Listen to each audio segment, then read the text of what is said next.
प्रकरण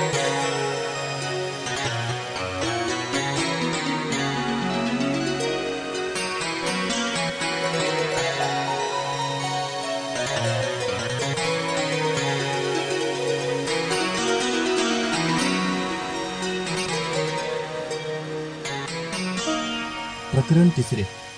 ब्राह्मण पावित्र्याच्या सर्वोच्च सिंहासनावर. वेद प्रामाण्याप्रमाणेच चातुर्वर्ण्याची व्यवस्था हे वैदिक धर्माचे एक अत्यंत महत्त्वाचे अधिष्ठान आहे. वेदांची चिकित्सा करणे हे जसे या धर्मात पाप आहे, तसेच वेगवेगळ्या वर्णातील लोकांना समान मानणे हेही पाप आहे.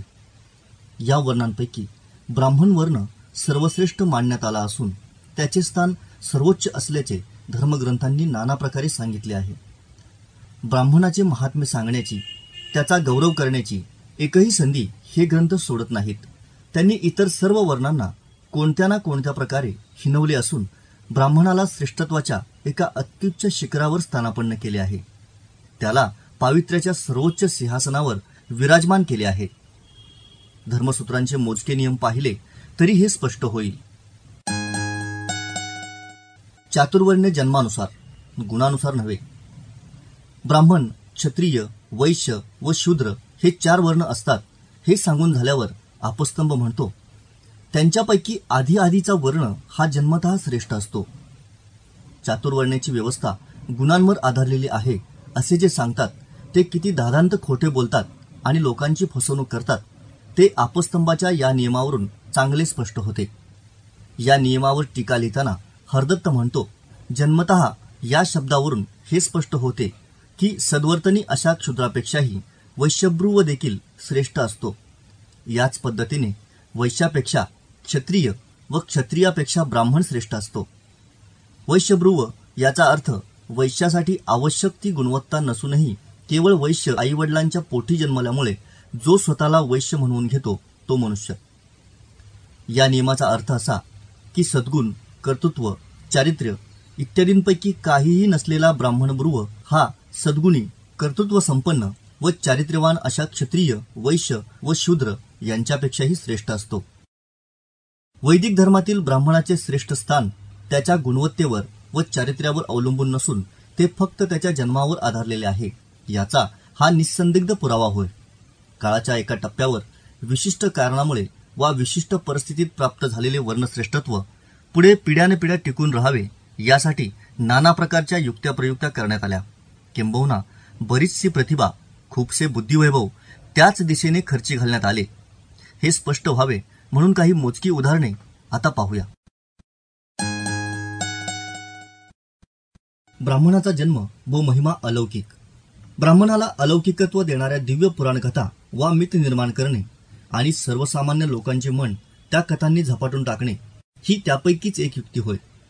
ब्राह्मण हा ईश्वराच्या मुखापासून, क्षत्रिय त्याच्या बाहूंपासून, वैश्य त्याच्या मांड्यांपासून आणि शूद्र त्याच्या पायांपासून निर्माण झाला ही ऋग्वेदाच्या पुरुष सूक्तापासून पुढच्या बहुतेक धर्मग्रंथांनी वापरलेली मिथ वशिष्ठांनीही उद्धृत केली आहे.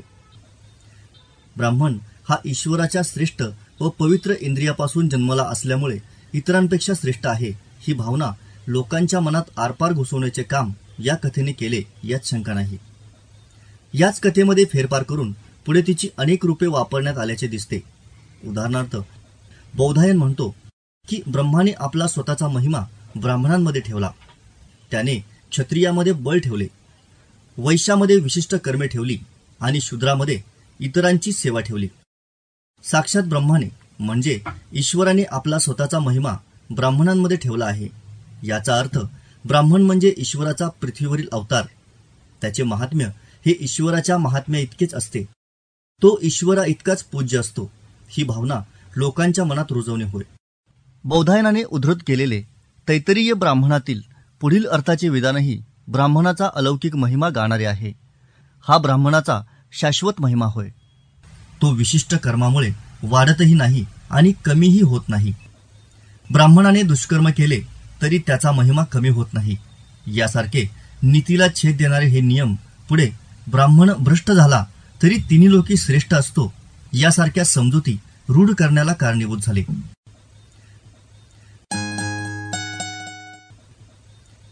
ब्राह्मण म्हणजे प्रत्यक्ष अग्नी. ब्राह्मण आणि अग्नी यांना एकरूप मानणे हा ब्राह्मणाचे महात्म्य वाढवण्यासाठी करण्यात आलेला एक महत्वाचा प्रयत्न होय. सूत्रग्रंथातून हे अनेकदा आढळते. वसिष्ठाने स्पष्टपणे म्हटले आहे, ब्राह्मण हा अग्नी होय. ब्राह्मण म्हणजे अग्नी या वेदवचनावरून हे कळते. वसिष्ठाने ब्राह्मणावर अग्नीचे सर्वांगीण रूपक कसे होते तेही सविस्तर दाखवून दिले आहे. अग्नी व ब्राह्मण यांच्याकडे तोंड करून मलमूत्रांचे विसर्जन करू नये किंवा त्यांच्याकडे पाय पसरू नयेत इत्यादी नियमातूनही त्या दोघांची एकरूपता दाखवली जाते. शिष्याने आणलेली भिक्षा आधी गुरुला दाखवून मग स्वतः तिचे भक्षण करावे असा नियम आहे. येथे गुरु हा आहवनीय अग्नी असतो असे आपस्तंभाने म्हटले आहे. शिष्य जेव्हा प्रवासात असतो तेव्हा गुरु त्याच्याजवळ नसतो. अशा वेळी शिष्याने आणलेल्या भिक्षेतील काही अंश अग्नीत टाकावा आणि मग उरलेल्या भागाचे भक्षण करावे असा एक नियम आपस्तंभाने सांगितला आहे. येथे अग्नी हा ब्राह्मण असल्याचे गृहीत धरून ती भिक्षा अग्नीमध्ये अर्पण करायची आहे. आपस्तंभाने आणखी एक प्रकारे अग्नीचे व ब्राह्मणाचे एकरूपत्व दाखवून दिले आहे. तो म्हणतो, अग्नी व ब्राह्मण यांच्यामधून जाऊ नये. 2 अथवा अनेक ब्राह्मणांच्या मधून जाऊ नये किंवा त्यांची परवानगी घेऊन जावे. ब्राह्मणाचे अग्नीशी एकरूपत्व कल्पून त्याचा धाक, त्याचा दरारा वाढवण्याचा हा प्रयत्न आहे, यात शंका नाही. ब्राह्मण आणि अग्नी यांचे एकरूपत्व कल्पून व्यवहारात अत्यंत हीन कर्मे करण्यात आली होती, हेही मुद्दाम ध्यानात घेतले पाहिजे. स्त्रीला प्रथम सोम, गंधर्व व अग्नी हे 3 दैवीपती भोगतात आणि मग तिला मानवी पती प्राप्त होतो असा वसिष्ठ वगैरेंनी सांगितलेला एक वैदिक नियम आहे. हे तिघेजण स्त्रियांना शुद्धत्व देत असल्यामुळे त्या कधीही दूषित होत नाहीत, सदैव शुद्धच असतात असे वसिष्ठांनी म्हटले आहे. यापैकी सोम म्हणजे सोम पिण्याचा अधिकार असलेला ऋत्विज ब्राह्मण हे उघड आहे. अग्नी म्हणजे ब्राह्मण हे समीकरण तर स्वतः वसिष्ठानेच अत्यंत आग्रहाने मांडलेले आहे. श्राद्धामध्ये ब्राह्मण भोजन दिले जाते तेव्हा ब्राह्मण हे आहवनीय अग्नी असतात हा आपस्तंभाचा विचार श्राद्धाच्या विवेचनात आपण पाहणार आहोतच. ब्राह्मणाला दिलेले भोजन ही जशी अग्नीतील आहुती मानली जाते तसेच त्याला दिलेले दान ही देखील अग्नीतील आहुती म्हटली जाते. उदाहरणार्थ बौधायन म्हणतो, ब्राह्मणाच्या उजव्या हातात अग्नी असल्याचे धर्मशास्त्राकडून सांगितले जाते. ब्राह्मणाचा हात हेच त्याचे मुख असे सांगितले जाते. तेव्हा त्याच्या हातात दिलेले दान म्हणजे त्याच्या मुखरूपी अग्नीत दिलेली आहुती असेच समीकरण असते. ब्राह्मणाला स्पर्श केल्यानंतर स्नान करायला सांगणारा आपस्तंभाचा नियम हा ब्राह्मणाला अग्नी मानत असतो आणि त्याच्या स्पर्शाने दाह होऊ नये म्हणजेच काही संकट कोसळू नये या हेतूने स्नान करावे असे सांगत असतो. ब्राह्मणाच्या हाताचा स्पर्श झालेल्या जागेवर पाणी शिंपडल्याशिवाय बसू नये हा आपस्तंभाचा नियमही त्याच उद्देशाने सांगण्यात आला आहे. बारीक सारीक गोष्टीत लक्ष. ब्राह्मणाचे महात्म्य लोकांच्या मनावर बिंबवण्यासाठी किती मार्गांनी व किती तऱ्हांनी प्रयत्न केले जात होते ते सूत्रकारांच्या पुढील नियमांवरूनही चांगले स्पष्ट होते. बौधायनाने इतर काही लोकांचे म्हणून नोंदवलेले एक मत प्रथम पाहूया. तो लिहितो, काही जण म्हणतात स्मशान, पाणी, देवगृह व गायींचा गोठा या ठिकाणी आणि जेथे ब्राह्मण असतील तेथे पाय धुतल्याशिवाय प्रवेश करू नये. अलौकिक सामर्थ्य असलेल्या अपवित्र आणि पवित्र अशा दोन्ही प्रकारच्या पदार्थांशी संपर्क साधण्यापूर्वी काळजी घ्यावी ही धर्मशास्त्रांची भूमिका असते. येथे स्मशान अपवित्र म्हणून आणि इतर पदार्थ पवित्र म्हणून निर्दिष्ट केले आहेत. पवित्र वस्तूंच्या मालिकेत मानव मात्रामधून फक्त ब्राह्मणाची निवड केली आहे. त्यांच्याकडे जायचे झाले तर आपल्या उपस्थितीने त्याला विटाळ होऊ नये, त्याच्या पावित्र्याला डाग लागू नये म्हणून पाय धुवून जाण्याचा नियम सांगण्यात आला आहे. कोणाला भेटायला जाताना पाय धुवून जाण्याचा सल्ला स्वच्छता वगैरेंच्या दृष्टीने योग्यच आहे, त्यामुळे त्याला आक्षेप घेण्याचे कारण नाही. ही काळजी फक्त ब्राह्मणापुरती घ्यायला सांगणे हा पक्षपात मात्र आक्षेपार्ह आहे. आता आपस्तंभाचा एक नियम पाहूया. तो म्हणतो, अग्नी, सूर्य, पाणी, ब्राह्मण, गाय आणि देवळाचे दार यांच्याकडे शक्यतो पाय पसरू नयेत. वायू, अग्नी, ब्राह्मण, सूर्य, पाणी, देवतांच्या मूर्ती आणि गायी यांच्या दिशेने पाय पसरू नयेत असे गौतमानेही सांगितले आहे. येथेही पवित्र पदार्थांच्या मालिकेत माणसांपैकी फक्त ब्राह्मण तेवढा वेगळा निवडून घेतल्याचे दिसते. ब्राह्मण, गाय वगैरेंना पायाने स्पर्श करण्याचे टाळावे आणि काही कारण असल्याशिवाय त्यांना हातानेही स्पर्श करू नये असा आणखी एक नियम आपस्तंभाने सांगितला आहे. आता आपस्तंभाचाच आणखी एक नियम पाहूया. तो म्हणतो, अग्नी, सूर्य, पाणी, ब्राह्मण, गाय आणि देवता यांच्या दिशेने मूत्र व मल यांचे विसर्जन करू नये. आपस्तंभाच्या आधी गौतमानेही या अर्थाचा नियम पुढील शब्दात सांगितलेला होता.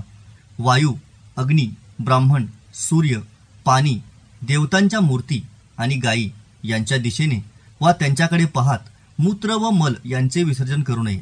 तसेच थुंकी, खाकरून काढलेला बडका, उष्टे अन्न वगैरे अपवित्र पदार्थ फेकू नयेत. ब्राह्मणांचे श्रेष्ठत्व अबाधित राहावे म्हणून किती बारीक सारीक गोष्टीत सूत्रकार लक्ष घालत होते, कोणत्या पातळीवर उतरून नियम करीत होते, ते यावरून सहजपणे ध्यानात येते. ब्राह्मणाची सेवा सर्वांनी करावी. ब्राह्मणाचे महात्म्य अलौकिक असल्यामुळे त्याने कोणाचीही सेवा करता कामा नये. याविषयीचे काही नियम आपण पुढे पाहूच, पण इतरांनी ब्राह्मणाची सेवा करण्याच्या संदर्भातील 1-2 नियम येथे पाहणे इष्ट ठरेल असे मला वाटते. इतर वर्णांची सेवा करणे हा शूद्राचा धर्म असल्याचे सांगून झाल्यावर आपस्तंभ म्हणतो, आधीच्या वर्णाची सेवा ही अधिक कल्याणकारक होय. या नियमाचे स्पष्टीकरण करताना हरदत्त म्हणतो, शूद्राला वैश्याची सर्व प्रकारे सेवा करण्यापेक्षाही क्षत्रियाची थोडीशी सेवा केल्यामुळे खूप अधिक फळ मिळते. याच पद्धतीने त्याला क्षत्रियाची सर्व प्रकारे सेवा करण्यापेक्षाही ब्राह्मणाची थोडीशी सेवा केल्यामुळे खूप अधिक फळ मिळते. या नियमाचा अर्थ स्पष्ट आहे. शूद्राने 3 वर्णांची सेवा करावी असा सर्वसामान्य नियम असला तरी त्याने शक्यतो ब्राह्मणाची सेवा करणे हेच त्याच्या कल्याणाचे असते. हा या नियमाचा आशय आहे. तो उपलब्ध झाला नाही तर क्षत्रियाची सेवा करावी आणि तोही उपलब्ध झाला नाही तर वैश्याची सेवा करावी असा उतरता क्रम हेच दर्शवतो की सेवा करण्याच्या दृष्टीने ब्राह्मण हाच सर्वात योग्य असतो. सर्वांनी आपल्यापेक्षा वरिष्ठ वर्णांची सेवा करावी हा गौतमाचा नियम या विषयाचा एक वेगळाच पैलू आपल्यापुढे आणतो. केवळ शूद्रानेच सेवा करावी असे नसून वैश्य व क्षत्रिय यांनीही आपल्यापेक्षा वरच्या वर्णांची सेवा करावी असे हा नियम सांगतो. याचा अर्थ शूद्राने क्रमशः ब्राह्मण, क्षत्रिय व वैश्य यांची सेवा करावी, वैश्याने क्रमशः ब्राह्मण व क्षत्रिय यांची सेवा करावी आणि क्षत्रियाने ब्राह्मणाची सेवा करावी. ब्राह्मणाची सेवा केवळ शूद्रानेच नव्हे तर क्षत्रियाने व वैश्यानेही करायची असते आणि सेवा हा शूद्राचा धर्म असतो. या दोन्ही नियमांचा मेळ घातला असता ब्राह्मणाच्या दृष्टीने क्षत्रिय व वैश्यही निदान सेवेच्या संदर्भात तरी काही अंशाने का होईना शूद्र ठरतातच आणि पुढच्या काळात ब्राह्मणांनी त्यांना तसे शूद्र ठरवले असेच इतिहास सांगतो. आपल्यापेक्षा वरिष्ठ वर्णांची पूजा करावी हा आपस्तंभाचा नियमही हेच सांगतो. ही सेवा वा पूजा गुणवत्तेची, ज्ञानाची वा सदाचरणाची नाही, केवळ जन्मामुळे मिळालेल्या पोकळ श्रेष्ठत्वाची आहे हे मात्र विसरता कामा नये. ब्राह्मणासाठी खोटे बोलणे हे पाप नव्हे. एका वर्णातील व्यक्तीसाठी शास्त्रविहित असलेले कर्म अन्य वर्णातील व्यक्तीने करू नये असा सर्वसामान्य नियम आहे. आता शस्त्र धारण करणे हे क्षत्रियाचे कर्म असल्यामुळे ब्राह्मण व वैश्य यांना ते निषिद्ध आहे. शूद्राने शस्त्र धारण करण्याचा तर प्रश्नच उद्भवत नव्हता. सर्वसामान्य नियम वरीलप्रमाणे असला तरी आपद्धर्म म्हणून ब्राह्मण व वैश्य यांनी शस्त्र धारण करावे असे बौधायनाचे मत होते. गायीच्या रक्षणासाठी, ब्राह्मणाच्या रक्षणासाठी व वर्णांचा संकर होऊ नये म्हणून, म्हणजेच धर्म टिकून राहावा या उद्देशाने ब्राह्मण व वैश्य यांनी शस्त्र धारण करावे असे तो म्हणतो. बसवेश्वरांनी ब्राह्मणाची मुलगी व चर्मकाराचा मुलगा यांचा विवाह लावल्यामुळे त्यांच्या विरोधात शस्त्र उचलले गेले हे प्रसिद्धच आहे. त्यावेळी झालेले युद्ध हे बौधायनाच्या या नियमानुसार समाजात वर्णसंकर होऊ नये म्हणून झाले असाच याचा अर्थ होतो. या नियमामध्ये अंतर्भूत असलेला पक्षपात मात्र पाहण्यासारखा आहे. ब्राह्मणाने ब्राह्मणाच्या रक्षणासाठी शस्त्र घ्यावे, पण वैश्याचे प्राण संकटात असतील तर मात्र त्याने त्याच्या मदतीला जायचे नाही. याउलट वैश्यानेही वैश्याचे प्राण संकटात असताना शस्त्र घेणे योग्य झाले असते. पण येथेही ब्राह्मणाचे प्राण संकटात असतील तरच त्याने शस्त्र घ्यायचे आहे, वैश्यासाठी मात्र तसे करायचे नाही. याचा अर्थ महत्त्व आहे ते ब्राह्मणाचे प्राण वाचवण्याला, त्यासाठी धर्माचा नियमही बाजूला ठेवायचा. आता वैश्याचे प्राण वाचवण्याला महत्त्व नसेल तर शूद्राचे प्राण वाचवण्याची फिकीर केली जाणार नाही हे तर उघडच आहे. ब्राह्मणाचे प्राण वाचवण्यासाठी कोणी शस्त्र उचलले तर ते काही आक्षेपार्ह नव्हे. इतरांच्या प्राणांचे मोलही तसेच मानले जात नाही, ही बाब मात्र क्लेशकारक आहे. बौधायनाची मूळ शब्दरचना पाहिली तर या नियमाची तीव्रता अधिकच जाणवेल. ब्राह्मणार्थे या त्याच्या शब्दाचा अर्थ केवळ ब्राह्मणाच्या प्राणरक्षणापुरता मर्यादित मानण्याचे कारण नाही. ब्राह्मणासाठी हा त्याचा अर्थ व्यापक दृष्टीनेही घेता येईल. ब्राह्मणाच्या सर्वांगीण हितासाठी आणि प्रसंगी अन्याय्य हितसंबंधाच्या रक्षणासाठी देखील शस्त्र घ्यावे असाही अर्थ त्यातून निघू शकतो आणि बौधायनाला तोच अभिप्रेत असण्याची दाट शक्यता आहे. ब्राह्मणासाठी खोटे बोलावे तसे करणे हे पातक नव्हे, हे वसिष्ठाचे मतही या दृष्टीने पाहण्यासारखे आहे. कोणकोणत्या प्रसंगी खोटे बोलल्यामुळे पाप लागत नाही त्या प्रसंगांची एक यादी गौतमानेही दिली आहे. त्या यादीत त्याने ब्राह्मणाच्या हिताचा अंतर्भाव केलेला नाही. वसिष्ठाने मात्र गौतमाचा नियम उचलताना त्यामध्ये ब्राह्मणाच्या हिताचा समावेश केला. याचा अर्थ काळाच्या ओघात आणि संधी मिळाली असता ब्राह्मण हिताच्या बाजूने कट्टरपणा वाढत होता यात शंका नाही. ब्राह्मणाच्या वाणीचे पावकत्व. ब्राह्मणाची वाणी पवित्र असते हे मनावर ठसवण्याचा सूत्रकारांचा एक प्रयत्न आता पाहूया. ज्या अन्नामध्ये वस्त्र, केस वा किडा पडलेला असेल ते अन्न अभोज्य म्हणजेच खाण्यास अयोग्य असल्याचे वसिष्ठाने म्हटले आहे. परंतु हे सांगून झाल्यावर पुढे तो म्हणतो, केस व किडा काढून पाणी शिंपडून भस्म टाकून आणि आपल्या वाणीने ते अन्न शुद्ध असल्याचे बोलून मग त्या अन्नाचे भक्षण करायला हरकत नाही.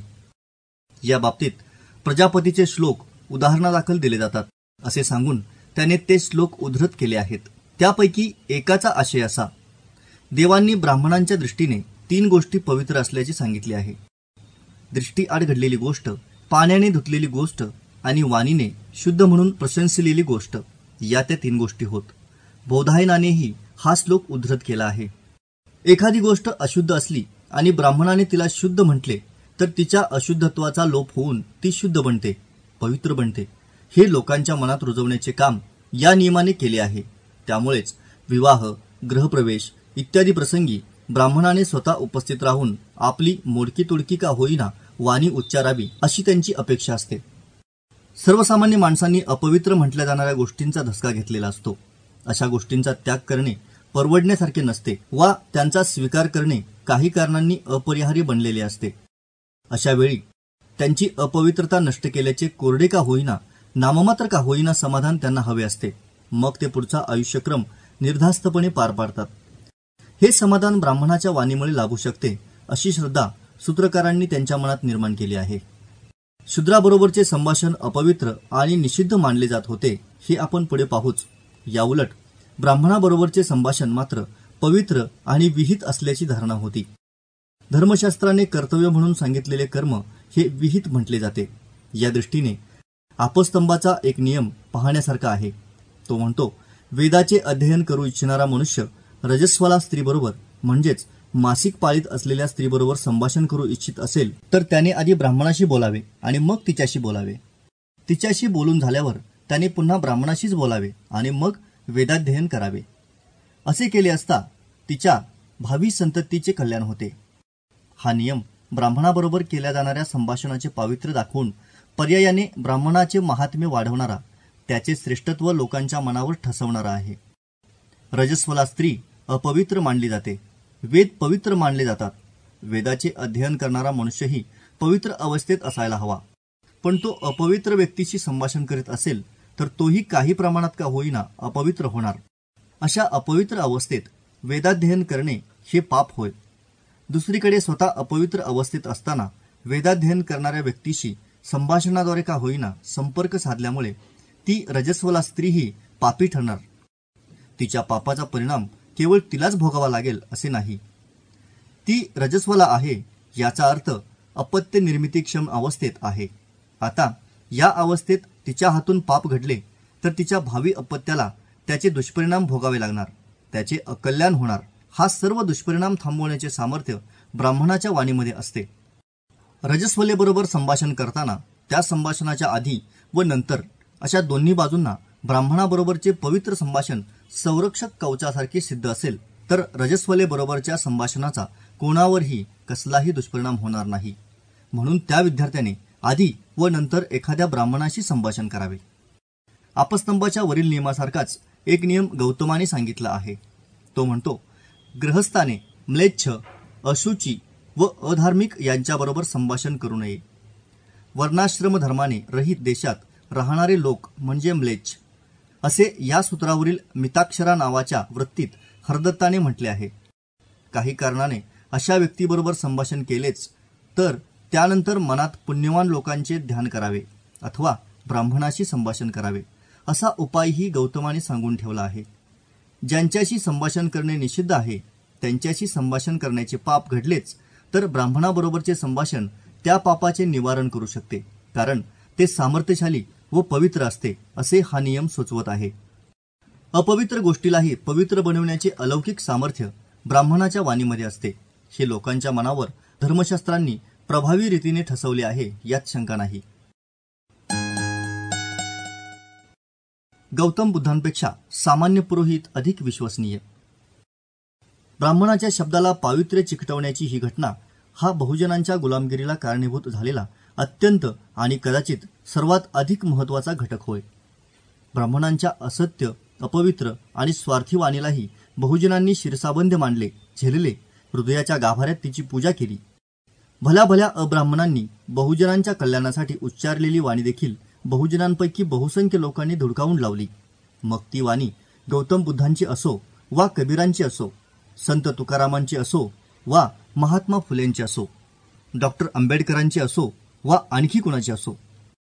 माणुसकीच्या अत्युच्च शिखरावर असलेल्या गौतम बुद्धांच्या शब्दापेक्षा या बहुजनांना एखाद्या अतिसामान्य आणि स्वतःच्या व्यवसायाचेही नीट ज्ञान नसलेल्या पुरोहिताचा शब्द अधिक पवित्र, अधिक वंदनीय आणि अधिक विश्वसनीय वाटतो आणि अजूनही दीर्घकाळपर्यंत वाटत राहील अशीच चिन्हे आहेत.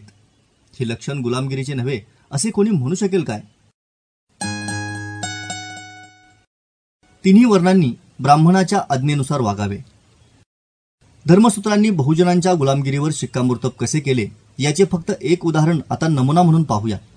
वसिष्ठ म्हणतो, क्षत्रिय, वैश्य वा शूद्र या तिन्ही वर्णांनी ब्राह्मणाच्या आज्ञेनुसार वागावे. ब्राह्मणाने त्यांचे धर्म कोणते ते त्यांना सांगावे. तिन्ही वर्णांना ब्राह्मणाने सांगितलेल्या धर्मांचे पालन करायला लावण्याच्या दृष्टीने राजाने राज्यकारभार करावा. राजाचे या प्रकारचे शासन ब्राह्मणावर चालत नाही हेही वसिष्ठाने लगेच पुढे सांगितले आहे. वसिष्ठाच्या या नियमाचा आशय अगदी स्पष्ट आहे. धर्माच्या बाबतीत क्षत्रिय, वैश्य व शूद्र यांनी ब्राह्मणाची गुलामगिरी करावी हा तो आशय होय. त्यांना आपला धर्म कोणता व कसा असावा हे ठरवण्याचा अधिकार नाही. त्याविषयी चिंतन करण्याचे स्वातंत्र्य नाही. या बाबतीत ब्राह्मण त्यांना जे काही सांगेल ते त्यांनी निमूटपणे मान्य करावे आणि मुकाट्याने त्याचे आचरण करावे. त्या बाबतीत शंका विचारण्याचे पाप वा प्रश्न विचारण्याचा अधर्म करू नये. याउलट ब्राह्मण मात्र धर्माच्या बाबतीत पूर्णपणे स्वतंत्र आहे. त्याला स्वतःचा धर्म ठरवण्याचे स्वातंत्र्य तर आहेच, पण इतरांचे या बाबतीतील स्वातंत्र्य हिरावून घेण्याचा स्वैर अधिकारही आहे. ब्राह्मण हा अशा रीतीने क्षत्रिय, वैश्य व शूद्र यांच्यापेक्षा श्रेष्ठ मानला जात असला तरी राजा हा महात्म्याच्या बाबतीत काही वेळा ब्राह्मणाच्या जवळपास आल्यासारखे दिसते. त्याचे हे महात्म्य ब्राह्मणाच्या महात्म्यापेक्षा हीन असते हे मात्र ध्यानात ठेवले पाहिजे. पुढील विवेचनावरून हे स्पष्ट होईल. राजा आणि ब्राह्मण या दोघांचे मोठेपण संयुक्तपणे सांगताना गौतम म्हणतो, जगामध्ये राजा आणि बहुश्रुत ब्राह्मण हे दोघे धृतव्रत असतात. 4 वर्णातील मनुष्य, वनस्पती, पशु, पक्षी व सरपटणारे प्राणी या सर्वांचे जीवन त्या दोघांच्या अधीन असते. भरभराट, रक्षण, संकर न होणे आणि धर्म या गोष्टीही त्या दोघांच्या अधीन असतात. येथे राजा म्हणजे राज्याभिषेक झालेला क्षत्रिय हे उघड आहे. इतर क्षत्रियांना असा मान असू शकत नाही. बहुश्रुत म्हणजे वेद, वेदांग वगैरे ग्रंथांचे ज्ञान असलेला व त्यांच्या आदेशाप्रमाणे आचरण करणारा हे स्वतः गौतमानेच स्पष्ट केले आहे. येथे वरवर पाहता राजाला ब्राह्मणाच्या बरोबरीने स्थान दिले आहे असे वाटत असले तरी वस्तुस्थिती मात्र तशी नाही. राजानेही 3 वर्णातील इतर सर्वांप्रमाणेच ब्राह्मणाच्या अधीन राहिले पाहिजे असा धर्मसूत्रांचा आदेश होता. जो राजा ब्राह्मणांच्या वचनात राहील आणि त्यांचे हित पाहिल तोच राजा धार्मिक असे मानले जात होते. धर्मसूत्रांचे पुढे दिलेले मोजके नियम पाहिले तरी हे स्पष्ट होईल. राजाची सत्ता ब्राह्मणावर चालत नाही. राजाची सर्वांवर सत्ता चालते अशा अर्थाचा एक नियम गौतमाने सांगितला आहे. सत्ता चालणे म्हणजे निग्रह, नियंत्रण वा अनुग्रह, कृपा करण्याचे स्वातंत्र्य असणे, अधिकार असणे असा अर्थ टीकाकार देतात. पण हा नियम देताना त्याच सूत्राच्या शेवटी ब्राह्मण वर्जम असा शब्द गौतमाने वापरला आहे. याचा अर्थ राजाची सत्ता ब्राह्मणांना वगळून इतरांवर चालते असे त्याचे म्हणणे आहे. ब्राह्मणांवर राजाची सत्ता चालत नाही. आवश्यकता निर्माण झाली तरी तो त्यांचे नियंत्रण करू शकत नाही. ब्राह्मण कायद्यापेक्षा वर आहेत असा याचा अर्थ होतो. राजा नव्हता तेव्हा पृथ्वीवर बळी तो कानपिळी अशी अवस्था होती. मोठ्या माशाने लहान माशाला खावे अशा स्वरूपाचा मात्स्य न्याय पृथ्वीवर चालू होता आणि त्यामुळेच सज्जन असूनही दुर्बल असलेल्या लोकांचे जीणे मुश्किल झाले होते. या अवस्थेतून समाजाची सुटका करून सर्वांना न्याय मिळावा आणि सर्वांचे संरक्षण व्हावे या हेतूने राजा या संस्थेची ईश्वराने निर्मिती केली असे मनुस्मृतीसारखी काही धर्मशास्त्रे सांगतात. याचा अर्थ कोणी मात्स्य न्याय करू लागला, गोरगरिबांवर दुबळ्यांवर अन्याय करू लागला, कायदा मोडू लागला तर त्याचे नियंत्रण करण्याचे अधिकार राजाला देण्यात आले. पण ब्राह्मणांनी कायदे मोडले तर त्यांना शासन करण्याचा अधिकार मात्र अगदी राज्याभिषेक झालेल्या राजाला देखील नाही असे या सूत्रकारांचे म्हणणे आहे. ब्राह्मणांनी कायदा मोडला तर त्यांना कोणी शासन करावे याचे काही पर्यायी उत्तरही गौतमाने दिलेले नाही. याचा अर्थ त्यांना स्वैराचार करण्याची मुभाच त्याने दिली आहे यात शंका नाही. ब्राह्मण लोक स्वतःच्या केवळ वैध स्वातंत्र्यासाठीच नव्हे तर गैर अशा स्वैराचारासाठी देखील धर्मशास्त्रांचा आधार उभारत होते हेच यावरून दिसते. स्वतःच्या किंवा फार तर स्ववर्णाच्या स्वजातीच्या पोळीवरच तूप ओढण्याचा हा सूत्रकारांचा प्रयत्न अत्यंत निंद्य होता असेच म्हटले पाहिजे. स्वतःला कायद्याच्या, न्यायाच्या, नीतीच्या, नियमांच्या कक्षेत बांधून घेण्याची त्यांची तयारी नव्हती आणि धर्मशास्त्री लिहिण्याचा अधिकार प्राप्त झालेला असल्यामुळे त्यांनी स्ववर्णाला कायद्याच्या कक्षेपलीकडे नेऊन ठेवले असा याचा अर्थ होतो. ब्राह्मणांचे समांतर शासन. गौतमाने जे मांडले आहे तेच काही वेगळ्या भाषेत वसिष्ठांनीही मांडले आहे. तो म्हणतो, धर्माच्या आधारे अनुशासन करणाऱ्या राजाने लोकांकडून कर म्हणून त्यांच्या उत्पन्नातील 1/6 धन घ्यावे. पण ब्राह्मण हा याला अपवाद होय. सोम हा या ब्राह्मणाचा राजा असतो. ब्राह्मणावर राजाचे नियंत्रण असू नये अशा प्रकारची गौतमासारखीच भावना वसिष्ठानेही व्यक्त केली आहे हे यावरून स्पष्ट होते. शिवाय क्षत्रिय राजा हा ब्राह्मणाचा राजा होऊ शकत नाही हेही वसिष्ठाचे म्हणणे आहे. मग शूद्र तर दूरच राहिला. त्याच्या दृष्टीने ब्राह्मणाचा राजा वेगळा आहे. सोम हा त्याचा राजा होय. सोम याचा अर्थ सोमपानाचा अधिकार असलेला. ब्राह्मण श्रोत्रिय वा ऋत्विज हे उघडच आहे. म्हणजे ब्राह्मणाला काही आदेश देण्याची वा नियंत्रित करण्याची गरज भासलीच तर तो अधिकार राजाचा नसून ब्राह्मणाचा आहे. इतरांच्या राजापेक्षा ब्राह्मणाचा राजा वेगळा असतो असे वसिष्ठाला वाटते. एका दृष्टीने ब्राह्मण हा अब्राह्मणांहून वेगळा समाज आहे. ब्राह्मण हे एक स्वतंत्र राष्ट्र आहे आणि त्याच्यासाठी ब्राह्मणांकडून चालवल्या जाणाऱ्या एका पर्यायी समांतर शासनाची व्यवस्था करण्यात आली आहे हे वसिष्ठाने लोकांच्या मनावर बिंबवले आहे. ब्राह्मणांना समांतर शासन अभिप्रेत होते याचा पुरावा म्हणून गौतमाचा आणखी एक नियम पाहण्यासारखा आहे. राजा अधिक उच्च आसनावर बसलेला असताना ब्राह्मण वगळून इतरांनी राजापेक्षा खालच्या स्थानावर बसावे. ब्राह्मणांनी राजापेक्षा खालच्या स्थानावर बसू नये. त्यांनी किमान राजाच्या सिंहासना इतक्या उंचीवर असलेल्या स्थानावर बसावे असे गौतमाचा हा नियम सांगतो. राजाच्या बरोबरीने वावरणारा ब्राह्मण हा राजाच्या प्रत्येक निर्णयावर देखरेख करण्याचे, नियंत्रण ठेवण्याचे काम करणार हे उघड आहे. त्याच्या प्रत्येक कृतीवर, प्रत्येक हालचालीवर ब्राह्मणांच्या उपस्थितीची, त्यांच्या अस्तित्वाची अनिष्ट सावली पडणार यातही शंका नाही. अलीकडच्या काळात आपण संसदबाह्य सत्ता केंद्राची वा दूरस्थ नियंत्रकाची म्हणजेच रिमोट कंट्रोलची चर्चा करीत असतो. राजाच्या दरबारात राजाच्या बरोबरीने वावरणारे ब्राह्मण हे एक संसदबाह्य सत्ता केंद्र वा दूरस्थ नियंत्रक होय. त्यांच्या दबावाखाली, जरबेखाली असलेला राजा आपल्या निर्णयांच्या बाबतीत ब्राह्मणावलंबी, ब्राह्मणाधीन किंबहुना ब्राह्मणांचा गुलामच म्हटला पाहिजे. उच्चासनावर बसलेल्या त्या ब्राह्मणांनी देखील राजाला मान द्यावा असे पुढच्याच सूत्रात गौतमाने म्हटले आहे. पण हा मान त्यांनी राजाला आशीर्वाद वगैरे देऊन व्यक्त करावा हे हरदत्त या टीकाकाराने स्पष्ट केले आहे. याचा अर्थ राजा आपल्यापेक्षा श्रेष्ठ वा वरिष्ठ आहे असे मानणे हे या मानाचे वा आदराचे स्वरूप असू शकत नाही. सूत्रकाराच्या सांगण्यातून अप्रत्यक्षपणे तसे काही सूचित होत असेल तर ते ताबडतोब नाकारले पाहिजे ही हरदत्ताची भावना होती हे उघड आहे.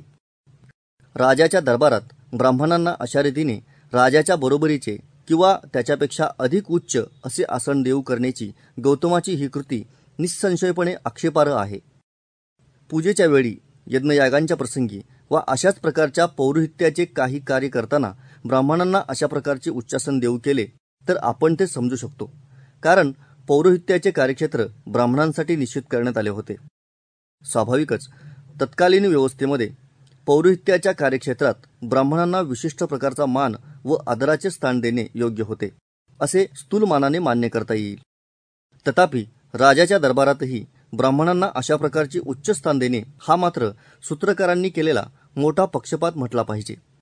कायदा, राजकीय व्यवहार इत्यादी बाबतीत निर्णय घेणे हे राजेशाहीमध्ये राजाचे कार्यक्षेत्र असून तेथे त्याचेच स्थान सर्वोच्च असायला हवे. याचा अर्थ असा नव्हे की त्याच्यावर कोणतीही बंधने नसावीत वा त्याला स्वैराचाराचा परवाना असावा. त्याच्यावरही न्यायाची, नीतीची, कायद्याची बंधने जरूर असली पाहिजेत. माझे म्हणणे एवढेच की त्याच्या कार्यक्षेत्रात निर्णय घेताना त्याला विशिष्ट वर्णातील लोकांच्या दडपणाखाली राहावे लागणे हे अत्यंत गैर आहे. त्याच्या कार्यक्षेत्रात ब्राह्मणांना वरचढ बनवणे म्हणजे त्याची निर्णयशक्ती कलुषित करणे, कुंठित करणे वा बाधित करणे होय. दुसऱ्याच्या कार्यक्षेत्रात ब्राह्मणांनी केलेली ही अनैतिक घुसखोरी आहे. धर्माच्या नावाखाली केलेला बेकायदेशीर हस्तक्षेप आहे. तात्पर्य, दरबारामध्ये ब्राह्मणेतरांनी राजापेक्षा खाली बसायला हवे असेल तर तोच नियम ब्राह्मणांना देखील लावायला हवा होता. राजासह सर्वांनी ब्राह्मणाला वाट दिली पाहिजे. रस्ता राजाचा असतो पण ब्राह्मण त्या रस्त्यावर येत नाही तोपर्यंत, असा अपस्तंभाचा नियम आहे. याचा अर्थ राजा रस्त्याने निघाला असता त्या रस्त्यावर ब्राह्मणाखेरीज दुसरे जे कोणी असतील त्यांनी बाजूला होऊन अगोदर राजाला त्या रस्त्यावरून जाऊ द्यावे आणि तो गेल्यानंतरच रस्त्यावर येऊन पुन्हा आपला प्रवास सुरू करावा. येथे ज्याला राज्याभिषेक झालेला आहे असा मनुष्यच राजा म्हणून अभिप्रेत आहे आणि राज्याभिषेक न झालेल्या क्षत्रियांनी देखील त्याला वाट दिली पाहिजे असा सूत्रकाराचा अभिप्राय हरदत्त या टीकाकाराने स्पष्ट केला आहे. राजा रस्त्यावरून निघालेला असताना ब्राह्मणही त्या रस्त्यावर आला तर मात्र तो रस्ता त्या ब्राह्मणाचाच होतो असे अपस्तंभाने यानंतरच्या सूत्रात म्हटले आहे. याचा अर्थ राजाने स्वतः बाजूला होऊन त्या ब्राह्मणाला वाट करून दिली पाहिजे. आधी त्याला जाऊ दिले पाहिजे. त्याने स्वतःकडे कमीपणा घेऊन त्याला मान दिला पाहिजे. राजासमोर एखाद्या ब्राह्मणाच्या विरोधात खटला चालू असेल तर राजा त्या ब्राह्मणाच्या दडपणाखाली असणार. ब्राह्मणाचा गुन्हा सिद्ध होत असला तरी तो त्याला शिक्षा देताना कचरणार, तो निपक्षपाती वृत्तीने न्याय करू शकणार नाही हे यावरून उघड होते. समजा हे दोघेजण न्यायालयाकडे जाताना एकाच रस्त्यावर आले आहेत. आता राजाने बाजूला होऊन त्याला वाट करून दिलेली असेल तर नंतर न्यायालयात जाऊन तो त्या ब्राह्मणाचा निवाडा तटस्थपणे कसा करू शकणार? या नियमाचे स्पष्टीकरण करताना हरदत्ताने दिलेली माहिती तर विशेष लक्षणीय आहे. ब्राह्मणाने आपत्काली म्हणजेच ब्राह्मण गुरु मिळाला नाही तर क्षत्रिय गुरु करावा असा सूत्रकारांचा एक नियम आहे. एखाद्या ब्राह्मणाने अशा रीतीने नाईलाजाने एखाद्या क्षत्रिय राजाला गुरु केले असेल आणि योगायोगाने ते दोघे एकाच वेळी रस्त्यावर आले तर राजाने आपला शिष्य असलेल्या त्या ब्राह्मणालाच वाट करून दिली पाहिजे. शिष्य झालेल्या ब्राह्मणाने राजाला नव्हे, असा या नियमाचा अर्थ होत असल्याचे हरदत्ताने म्हटले आहे. राजा आणि ब्राह्मण यांच्या बाबतीत हे सांगून झाल्यानंतर पुढे अपस्तंभाने एक सर्वसामान्य नियम सांगितलेला आहे. तो म्हणतो, श्रेष्ठ वर्णातील पुरुषांना त्यांच्यापेक्षा खालच्या वर्णातील इतर पुरुषांनी वाट दिली पाहिजे. राजाने श्रोत्रिय ब्राह्मणाला वाट करून दिली पाहिजे हा नियम गौतमानेही सांगितला आहे. बौधायनानेही ब्राह्मणाला वाट द्यावी असे सांगितले आहे. राजाने पुरोहिताच्या आज्ञेत राहावे. राजाच्या दृष्टीने पुरोहिताची नेमणूक हे एक अत्यंत महत्त्वाचे कार्य होते. गौतम म्हणतो, राजाने विद्या, अभिजन, वाणी, रूप, वय आणि शील यांनी संपन्न असलेल्या, न्यायाने वागणाऱ्या आणि तपस्वी असलेल्या ब्राह्मणाला पुरोहित म्हणून नेमावे. चातुर्वर्ण्यावर आधारलेल्या वैदिक धर्मामध्ये पौरोहित्याचे कर्म फक्त ब्राह्मणच करू शकत असल्यामुळे पुरोहित म्हणून ब्राह्मणाची नेमणूक केली जाणे स्वाभाविक होते. अब्राह्मण मनुष्य पुरोहित होऊ शकला असता तर चातुर्वर्ण्याची व्यवस्था त्याच काळात कोलमडून पडली असती. पुरोहिताची जी गुणवत्ता येथे सांगितली आहे ती वरवर पाहता सदाचरणाची द्योतक वाटत असली तरी बारकाईने पाहिले असता वस्तुस्थिती वेगळी असल्याचे जाणवते. आपण येथे सर्व मुद्द्यांची चर्चा न करता केवळ न्यायाने वागणारा या विशेषणाची चर्चा करूया. दोन व्यक्तींच्या व्यवहाराची तुलना करून हा मुद्दा स्पष्ट करूया. ज्ञान हे पवित्र असते. सर्वांना ज्ञान देणे हे पवित्र कार्य होय आणि म्हणून मी शूद्राला देखील वेदांचे ज्ञान देणार असे एक व्यक्ती म्हणते. तू शूद्राला ज्ञान दिलेस तर तुला पतित मानून आम्ही सर्वजण तुझ्याबरोबरचे संबंध तोडणार आणि वेदांचे श्रवण केल्याबद्दल शूद्राच्या कानात उकळलेले शिसे ओतणार असे दुसरी व्यक्ती म्हणते.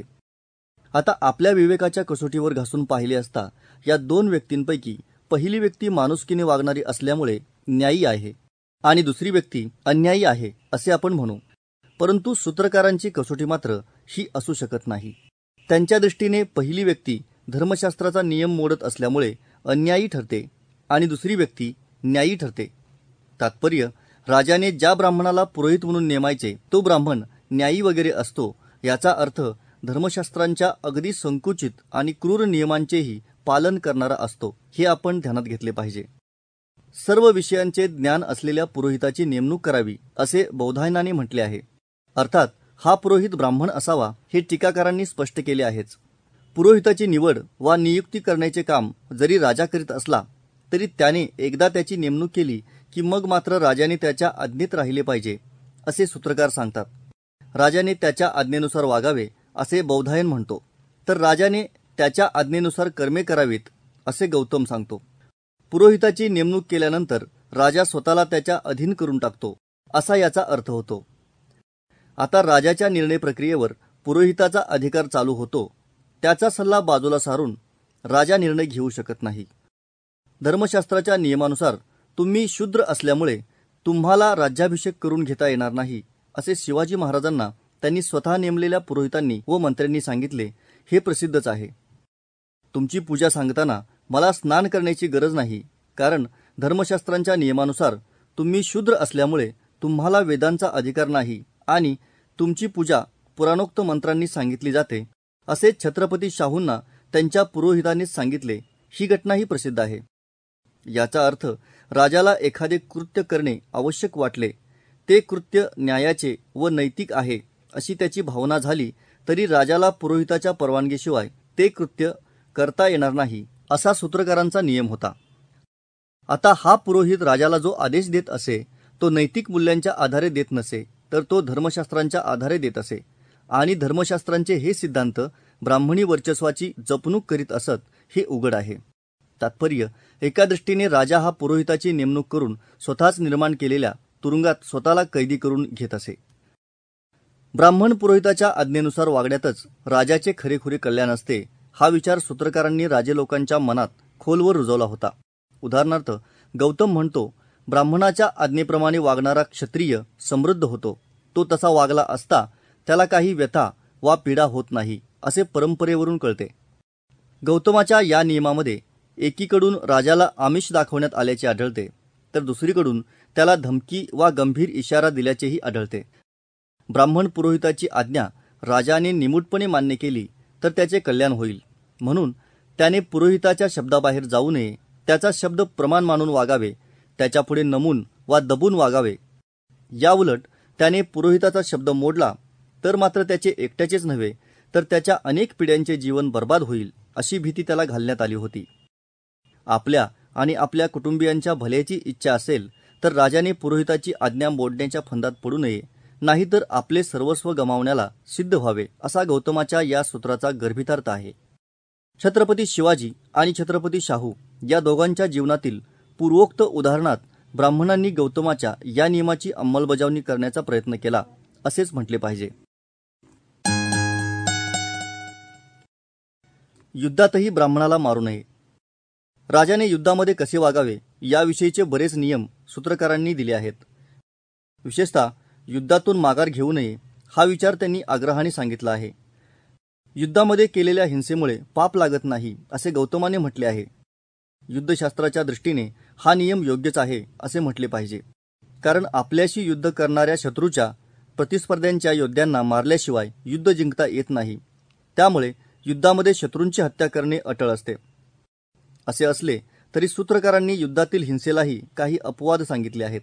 ज्याचा घोडा वा सारथी मारला गेला आहे, ज्याचे शस्त्र नष्ट झाले आहे, ज्याने हात जोडले आहेत, ज्याचे केस विस्कटले आहेत, जो युद्धातून पळून जात आहे आणि जो एखाद्या उच्च स्थलावर वा वृक्षावर जाऊन बसला आहे, त्याला मारू नये असे गौतमाचे सांगणे आहे. दूताला मारू नये, गायीला अथवा मी गाय आहे असे म्हणणाऱ्याला मारू नये असेही त्याने म्हटले आहे. याचा अर्थ युद्धामध्ये जरी यांना मारले तरी ते पाप ठरते. त्यांची हिंसा युद्धातील आहे असे मानून ती धर्म्य वा क्षम्य मानली जात नाही. स्थूलमानाने गौतमाचा हा नियम योग्य आहे असे म्हणता येईल. पण इतके सगळे सांगून झाल्यावर सूत्राच्या शेवटी गौतम नेहमीप्रमाणे वर्णाच्या आधारे एक पक्षपात करताना दिसतो. मी ब्राह्मण आहे असे सांगणाऱ्याला मारू नये असे तो म्हणतो. युद्धामध्ये शत्रूकडच्या योद्ध्याची हिंसा करणे हे पाप नसते, परंतु युद्धामध्ये शत्रूकडच्या ब्राह्मणाची हत्या करणे हे मात्र पाप आहे असे गौतमाचे सांगणे आहे. ब्राह्मण आपल्याकडचा असो अगर शत्रूकडचा असो, त्याची हिंसा करता कामा नये असा गौतमाचा राजाला आदेश आहे. बौधायनानेही असाच नियम सांगितला आहे. तो म्हणतो, भ्यालेला, मद्य पिऊन धुंद झालेला, वेडा, बेशुद्ध झालेला, चिलखत वगैरे तुटलेला, स्त्री, बाल, वृद्ध आणि ब्राह्मण यांच्याशी युद्ध करू नये. आततायी मनुष्य हा याला अपवाद होय. याचा अर्थ यांच्यापैकी कोणी आततायी म्हणजे प्राण वगैरे घेऊ पाहणारा असेल तर मात्र राजा त्याच्याशी लढाई करू शकतो. बौधायनानेही गौतमाप्रमाणेच वर्णव्यवस्थेतील फक्त ब्राह्मणाला अलगपणाने निवडून त्याच्याशी युद्ध करू नये असे सांगितले आहे, असा याचा अर्थ होतो. सूत्रकारांनी ब्राह्मणाच्या बाबतीत केलेला हा नियम अनेक दृष्टींनी गैर आहे.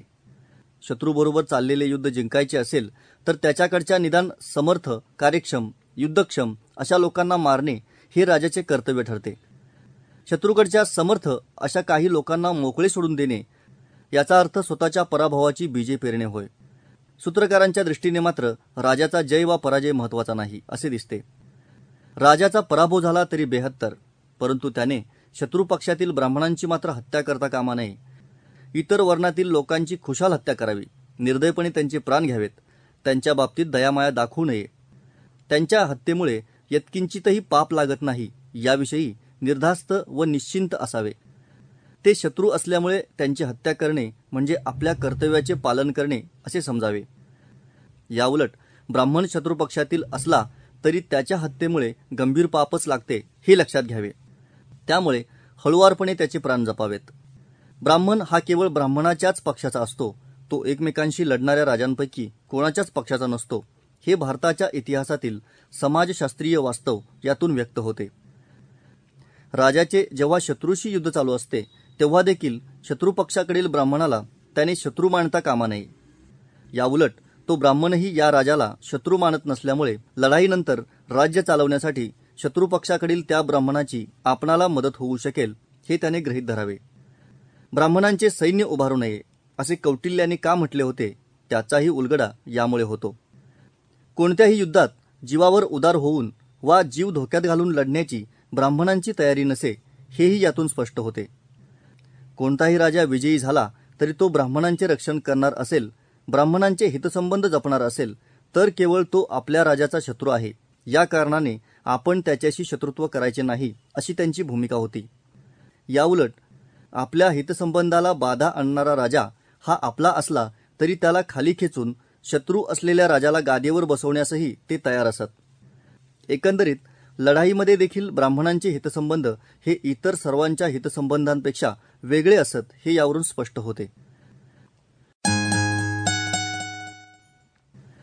ब्राह्मणावर हातही उगारायचा नाही. गौतमाने सांगितलेले पुढील नियम मुद्दाम लक्षात घेण्यासारखे आहेत.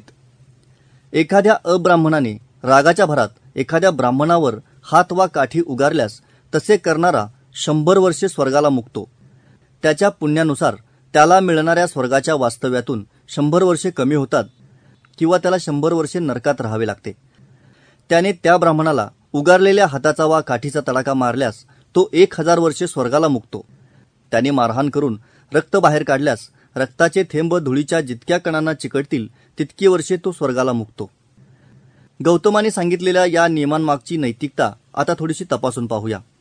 तो ब्राह्मण निर्दोष असल्यास ब्राह्मणेतराने त्याच्यावर हात उगारल्यासारख्या कृती करू नयेत असे सांगणे हे जरूर नैतिक होय. पण त्याबरोबरच ब्राह्मणेतर मनुष्य निर्दोष असल्यास ब्राह्मणानेही त्याच्या बाबतीत तशा प्रकारची कृती करू नये असे सांगणे हे सूत्रकाराचे कर्तव्य होय. प्रत्यक्षात गौतमाने तसे काहीही सांगितलेले नाही. आता ब्राह्मणेतर मनुष्य रागावल्याचे म्हटले आहे, याचा अर्थ ब्राह्मणाने त्याची काहीतरी खोडी काढली असावी ही शक्यता आहे. आता त्याने खोडी काढलेली असली तरी ब्राह्मणेतराने कायदा स्वतःच्या हातात घेण्याऐवजी राजाकडे तक्रार करावी असे गौतमाने सांगितले असते तरी ते योग्य झाले असते. परंतु गौतमाने तसे सांगितलेले नाही.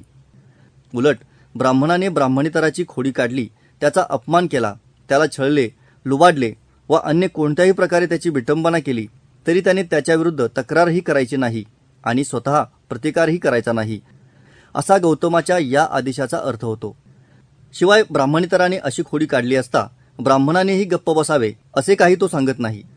याचा अर्थ ब्राह्मण हा केवळ ब्राह्मण आहे एवढ्याच कारणाने त्याने केलेल्या सर्व प्रकारचा अन्याय ब्राह्मणेतराने मुकाट्याने सोसावा असे गौतमाचे धर्मसूत्र सांगते. गौतमाने या नियमांच्या द्वारे ब्राह्मणाला अपार संरक्षण देण्याचा प्रयत्न केला आहे. ब्राह्मणाने कोणताही गुन्हा केला तरी त्याच्या सुरक्षिततेवर थोडीही आच येता कामा नये अशी त्याची भावना आहे. ब्राह्मणेतराने ब्राह्मणाला कोणत्याही परिस्थितीत थोडेही दुखावता कामा नये असे त्याला वाटते. हे सगळे घडावे म्हणून त्याने धर्माच्या आधारे ब्राह्मणेतरांच्या मनात दहशत निर्माण केली आहे.